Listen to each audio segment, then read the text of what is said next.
আমার না ভাগী মানে ওদের জ্যাঠা, চাচা অনেকে থাকে না? আশেপাশে অনেকগুলা মানে গোষ্ঠীর ভিতরে এদের নিয়ে না আমার কোনো ধারণা ছিল না।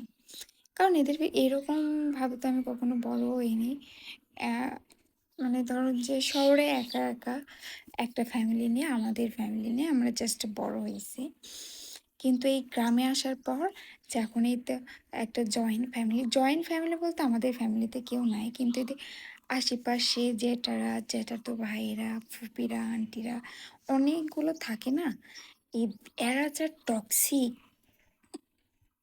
আমি ভাষায় প্রকাশ করতে পারবো না। এরা কারো ভালো দেখতে পারে না। একটু ভালো দেখলে এদের অবস্থা খারাপ হয়ে যায়। মানে এরা সাপোর্ট জিনিসটাই বোঝে না। আমি তো জানি যে অন্য মানে আশেপাশের লোকগুলা যেগুলা আত্মীয়স্বজন কেউ হয় না, এরাই বেশি সাপোর্ট করে। নিজের ভিতরে কেউ কখনো সাপোর্ট করে কখনোই কারোর ভিতরে আত্মবোধ, আত্মসম্মান বা একটা তেজ আছে না যে আমি এটা করবোই, এই জিনিসটা এরা হতে দেয় না। এরা যত ইচ্ছা চায় যে আমাদের থেকে ডাউন থাক, আমাদের থেকে উপরে ওঠা যাবে না। আমি গ্রামে এসে বুঝতে পারলাম এদের মনোভাব।